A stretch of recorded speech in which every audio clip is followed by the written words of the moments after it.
Hey everybody, we're back again for the very first stream of 2023. It's time for the weekly news recap for the 19th to the 1st of January 2023. So, we're going to be covering 2 weeks worth of news. Unfortunately, it's the 2 weeks that were Christmas and New Year's, so pretty much nothing happened. But anyway, we'll have a look. Anyway, right on New Year's Eve, Starbreeze dropped a trailer for Payday 3. It's just very much a teaser trailer. This is it. It's just the gang watching the New Year's come in and then think, hey, it's time to start a heist, I think. So, I don't know, Payday 3 at some stage this year. And during the Christmas break, there was a trailer for this game called Ellipse.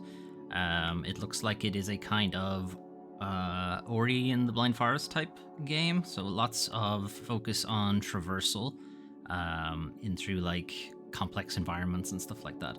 I do like the idea of this sort of bouncing around or like very short range teleports and dashing and stuff like that. That looks interesting. And there's a lot of color as well, which is always appreciated. So yeah, it does very much look like if you've played Ori, you're probably not going to get much more out of this game, but I haven't played Ori, so I guess there's that. Let me come out of full screen for there. Okay.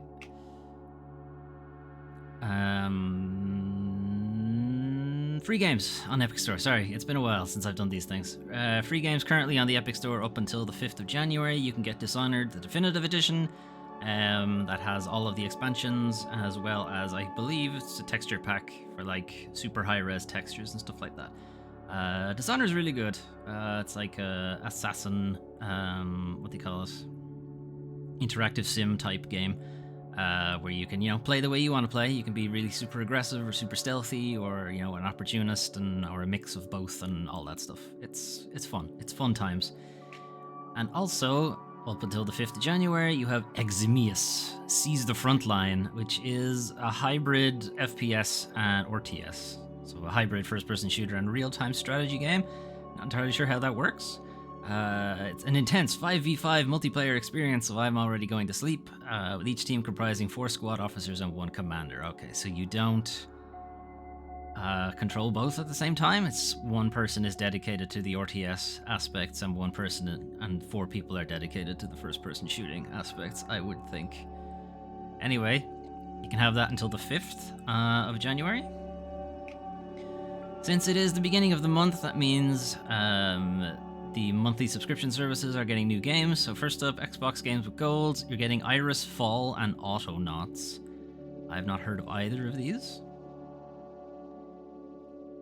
Iris Fall. Enter the dreamlike, stunningly designed world of puzzles and adventure. Play as young Iris, who follows a mysterious black cat into a labyrinthian world of light and dark. Aren't you supposed to follow a white rabbit into those things? Anyway, the deeper Iris delves, the more she will realize that everything holds some kind of connection to her. Clever mechanics and challenging puzzles combined with a unique monochrome look and spectacular soundtrack all help lead to a wonderful adventure. It sounds like Limbo.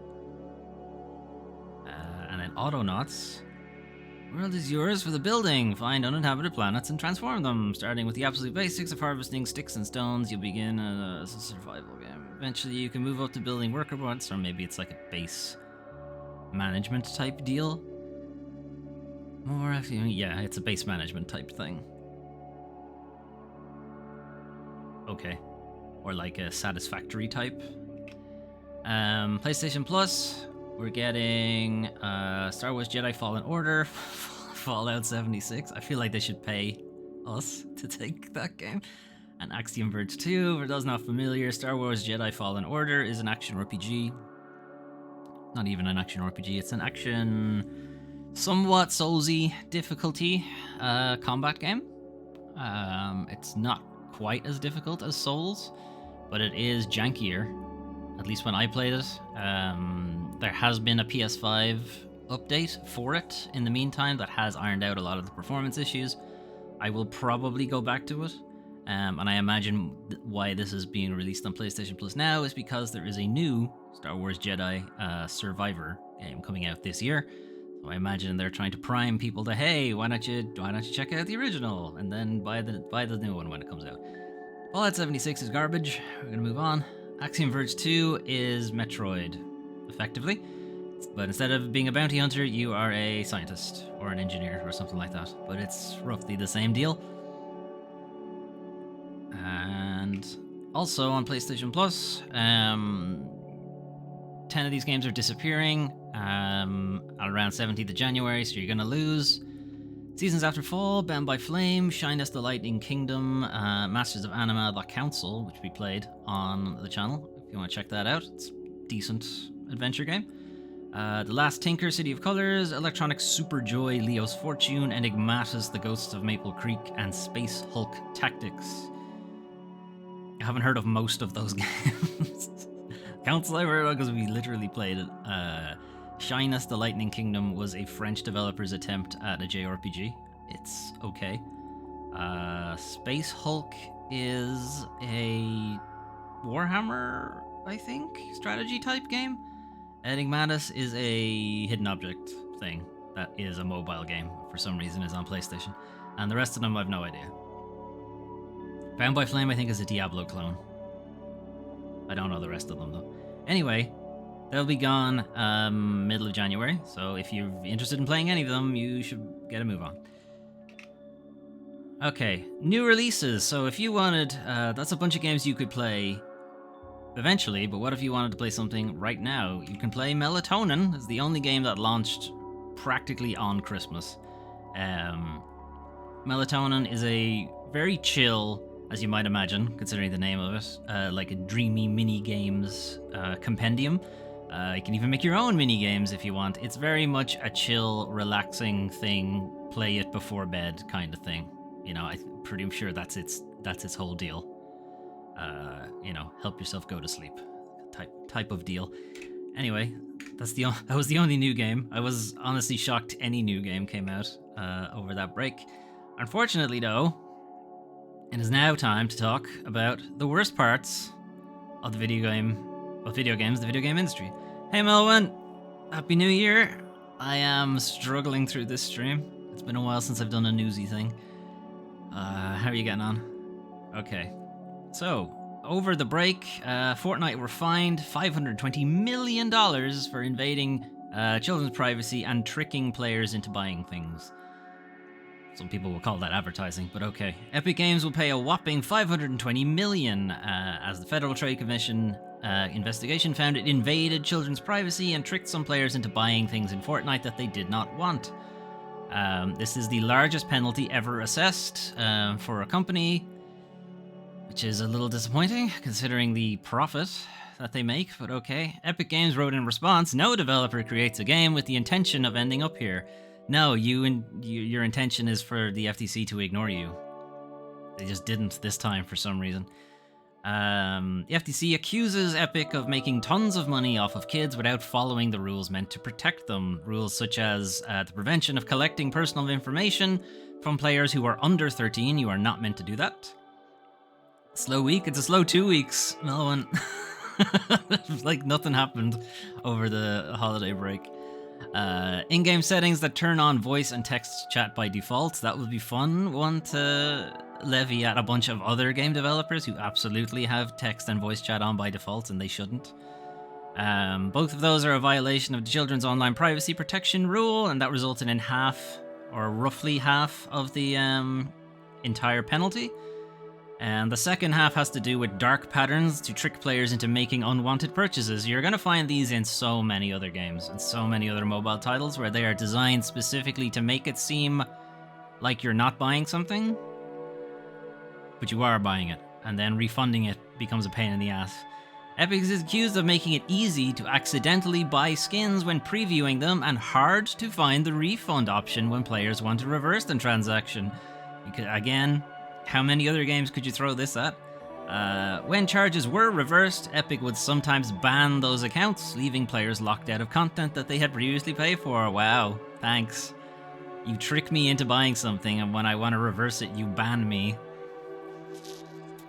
Anyway, you can levy this at a lot of big game developers and mobile developers, but Epic, for their part, despite having just been fined $520 million for doing this shit, says, "The old status quo for in-game commerce and privacy has changed, and many developer practices should be reconsidered, like ours that we just got fined for. We share the underlying principles of fairness, transparency, and privacy that the FTC enforces. No, you don't. You just got fined. And the practices referenced in the FTC's complaints are not how Fortnite operates. Yes, it is. You just got fined for it." Anyway, here's a list of things they've allegedly implemented, or have stopped implementing, essentially. Automatically saving payment data, so your credit card won't automatically be attached to the account. You have to specifically do it. Single button press purchases. There'll be a flow. You can't just press one button and buy everything you want, or don't want, as the case may be. Disabling accounts that seek refunds for fraudulent purchases, so citation on that one. Lack of self-service refunds, and no spending limits for players under 13, so they've implemented spending limits, allegedly. I don't play Fortnite, I have no idea if it's implemented any of this stuff, but apparently it has, and the FTC is, happy enough with their $520 million fine. Unfortunately, Fortnite made $9 billion in its first 2 years alone. Look up the difference between a 1 billion and 1 million, and you'll see why this is nothing. This is a cost of doing business thing. Anyway, Blizzard subsidiary Proletariat seeks to unionize, which is a little on the nose, but okay. Staffers from Blizzard Entertainment's Proletariat Studios have announced that they are seeking to unionize. So this is a support studio that was purchased some stage last year, and then within 6 months we're like, okay, we want a union. Within 6 months of working with Activision, we're like, fuck these guys. So this is coming from the Proletariat Workers Alliance, which, if the company wasn't called the Proletariat, that would be a hilarious name, but okay. "We aim to be a beloved game studio with a diverse team, doing our best work in creating innovative experiences at the frontier of game development." Then you're working for the wrong company. "We are unionizing to protect this mission and to set the studio up for success as we enter Proletariat's next chapter, joining forces with Activision Blizzard King." So some of the things they're asking for are a lot of what the other unionized groups have asked for: flexible paid time off, remote work, open and transparent communication regarding compensation, so that's pay, transparency, non-mandatory overtime. A lot of the way overtime is worded in these companies is that it's not technically, legally mandatory, but you know. Policies prioritizing DEI at every level of decision making. I don't know what that means. I think it's meant to be that they ask employees before they decide to make decisions and don't just do things unilaterally, but I'm not sure. News of unionization comes just 6 months after Proletariat was acquired by Blizzard to work on World of Warcraft. So they're brought in, I think, to work on the latest expansion, is the deal. But yeah, within a couple of months, they're like, okay, union, let's go. We're not dealing with you guys. Hilarious. But yeah, it's just telling that of all the places that have been able to unionize and are trying to unionize, almost all of them are under Activision Blizzard. Which might say something. Square Enix abandoned its Chocobo racing game just 9 months after launch. So Chocobo GP was billed as a live service Mario Kart, effectively Chocobo Kart, if you prefer. It's pretty much Mario Kart, but with Final Fantasy assets, effectively. Square Enix has announced, though, that no further large-scale updates are coming after the last one, which was just before Christmas. So that's it. So ordinarily this would seem as a good thing, because it means they're removing the paid money stuff. They're removing the Mithril store, which is effectively your premium purchases type thing. They're removing battle passes. They're moving things that you could buy with premium, with actual money, into the in-game shop and stuff like that. The issue is it's a entirely online title, so it doesn't have local play. And then the question is, how much longer is it actually going to be supported if they're not making money off it anymore? And also, why have they abandoned it? 9 months? This is the third live service, I think, that's failed now for Square Enix. You think they'd get the memo at this point? Babylon's Fall was obviously the most high-profile one that just failed because they shuttered it almost like a month after it began. Chocobo GP, Outriders, debatable if that's actually successful or not. I think it made a lot of its money back from just being on Game Pass. It's just a big chunk of change from Microsoft. The in-game shop you'd use for Mithril with any unspent Mithril you have will vanish. They're not even going to reimburse you for it. Refunds and stuff like that. You can't cash out your Mithril, your gems, whatever you want to call it, your premium currency. So yeah, it's a question of how much longer it's actually going to be supported, and then game preservation. That has always been an issue with entirely online titles. How are you going to preserve the game going forward? They're not, is the answer, but we know that. They're not supposed to say that part out loud. Yuji Naka has been formally indicted for insider trading offenses. So this was news that came at the end of the year, which was very much what the fuck.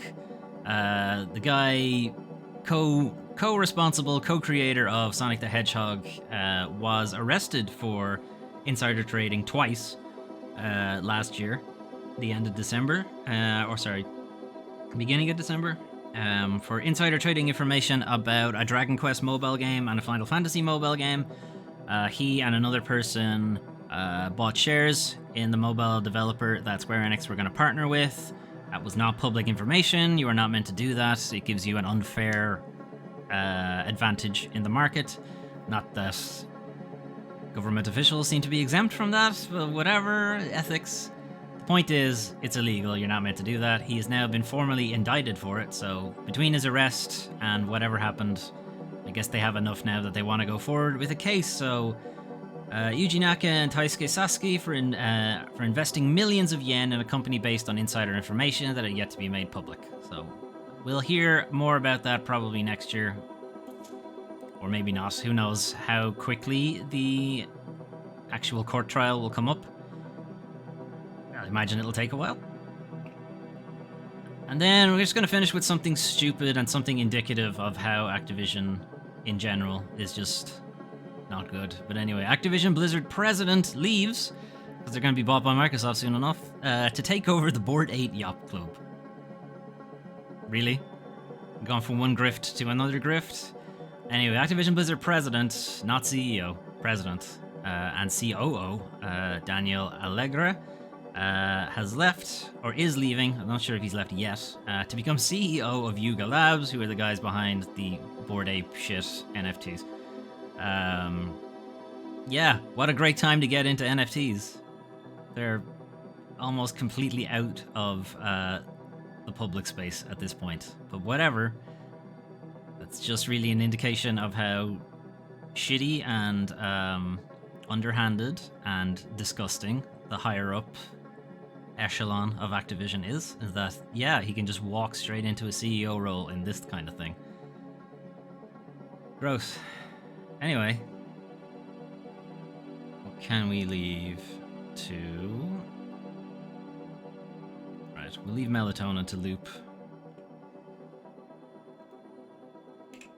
Anyway, that's the news for 19th of December to the 1st of January for 2023. As you might imagine, it being over the holiday break, pretty much nothing happened. We got a stealth drop of Payday 3 teaser trailer to say it'll be out this year at some point. Some industry shit. You have the epic 520 million fine just went under the radar because it was over the holiday period, so no one really knew anything about it. Yuji Naka being formally indicted, I think it was assumed that was going to happen anyway. It's just confirmation more than anything else.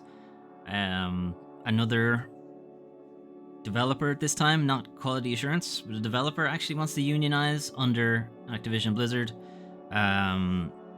possibly bolstered by Microsoft's stance on these things, which is to take a neutral stance and not a combative, antagonistic stance against the unions. Which is probably for the best, because they do have that FTC merger deal that still has to go through, so they can't be seen to be anti-worker at this point. And not a whole lot else, really. Because everyone is still, well, not everyone, but a lot of the developers and such, the PR arm of a lot of developers and publishers are still not working. A lot of them are still on holidays. Anyway, that was the news. But what about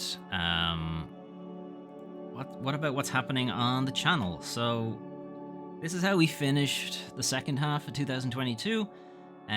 This was the shortlist that I had for July onwards. Green ticks means we actually got around to it. There is at least one video over on the channel. Some of them are full Let's Plays. The yellow dots are in progress. They may or may not continue into this year. I haven't decided yet. And the grey clocks they're on their way.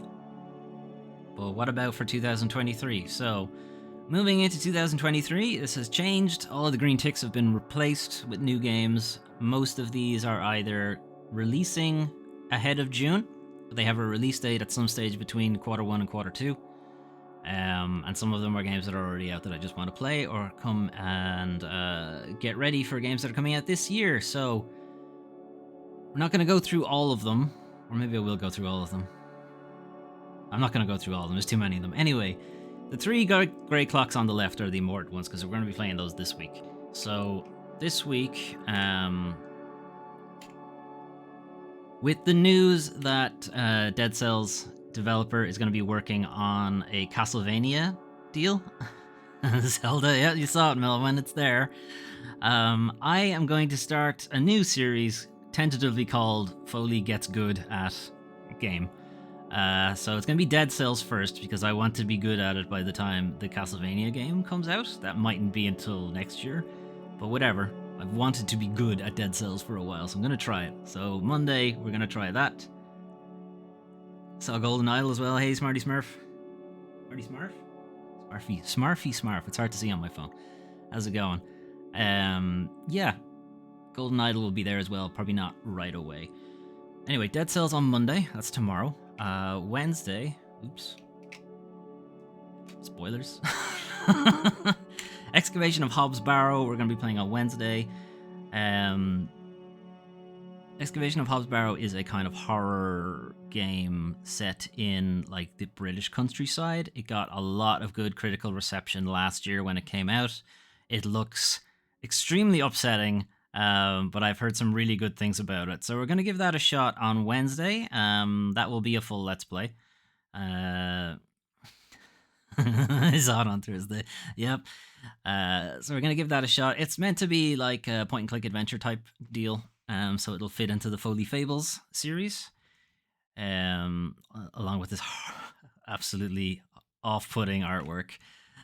Thursday, as Melwin did notice, Zelda Breath of the Wild, tentatively full LP. I'm probably going to treat it more like the Elden Ring Let's Play, in that I will do the major things on stream, but like the smaller side shrines and side quests and stuff like that, I'll just do in my own time. Otherwise, by the time Tears of the Kingdom comes out, we'll still be at like the first dungeon. So yeah, but yeah, that's the plan for that. I will probably play the vast majority of it in my own time. But the major beats, the major dungeons, like the really well-known side shrines and stuff like that, we will check out on stream, and the major story beats, that kind of thing. Friday we'll be checking out Evil West as part of Foley Plays Games for a bit, so this will be a one-shot. We're just going to check out the first 2 to 3 hours of Evil West. It is a vampire western punch-em-up type game. It's very old school. It's very like a PS3 action game, so I really like those kind of games, so I'm kind of looking forward to playing this. But this will be a one-shot deal. And then Friday, Dead Space, because the Dead Space remake is coming out very soon. So I'm going to play the original Dead Space on Saturdays. So we're going to take a pause on the Resident Evil series for now. We finished Resident Evil 2 yesterday. So I'm going to take a pause on the Resident Evil series and try to get through Dead Space. And then by then, the Dead Space remake will probably be out then. Inappropriate content on Saturday? Yep, that's what we're going for. It's inappropriate content every day on this channel, really. But anyway, it's going to be running on the Steam Deck, so we're going to see how well it holds up. I did a couple of test runs on it. It seems fine. I need to adjust sensitivity on the analog sticks, but otherwise it seems like it'll be all right. And then I don't think we'll be finished by the time the remake comes out, but maybe by the time the remake is discounted, we might be done with it. Because looking at the price, it's like full price, like $69.99, $79.99. I'm not touching that. I'll wait for it to come down, but that's the deal. So that is the plan for next week. Monday, Foley gets good at Dead Cells. Wednesday, Foley fables The Excavation of Hobbs Barrow. Thursday, Foley plays Legend of Zelda Breath of the Wild, Part 1 of many.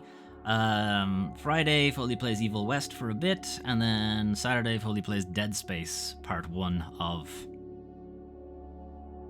12, I'll say. I'm going to guess 12. And then we'll be right back around next Sunday for the weekly news recap. So that is the plan for next week. Dead Cells will be on and off. I'll play it for a bit just so you guys can get the gist of how bad I am, and then we'll come back in like a month and say, hey, here's how good I am now, and so on, and until I'm actually good and have finished the game properly. And I might get its DLC then in that case. Excavation of Hobbs Barrow will be a full Let's Play. Legend of Zelda Breath of the Wild is going to be, again, an on and off. There'll be an entry every week, unlike Dead Cells, but I'll be doing a lot of things in my own time. Evil West is a one-shot, and Dead Space will be a full Let's Play, like Excavation of Hobbs Barrow. I won't be playing it off-stream. You'll just see everything. And then we'll play the remake when it actually comes down in price, because I'm not playing full price for it. Anyway, that's us for next week, and I'll put it up again. You guys can see it. That's the plan up until the end of June. So Zelda to get ready for Tears of the Kingdom, that's beside it. Dead Space to get ready for Dead Space Remake. Excavation of Hobbs Barrow, because I've heard some really good things about it. And then Dead Cells and Evil West are there somewhere. There's Evil West, there's Dead Cells. And then some big highlights for next year is obviously Tears of the Kingdom, Final Fantasy 16. We will play the original Resident Evil 4 before the remake comes out. I've decided to kind of change the order of the Resident Evil series. Instead of it going in release order, we're going to go in just chronological. So we'll play Resident Evil 1, which we've done already. We're going to play the remake of Resident Evil 1 at some point after Dead Space. The Resident Evil 2 remake. Then we'll go back and play the original Resident Evil 3. Resident Evil 3 remake, 4 remake, and so on. By then, we should be ready for 4 remake. The PSVR 2 is out in the end of February. I don't know how I'm going to stream that, but I will figure it out. I'll figure out how it works. I may need somebody in the stream with me, so that I can't read the chat, obviously, when my headset is on, so this might be an issue.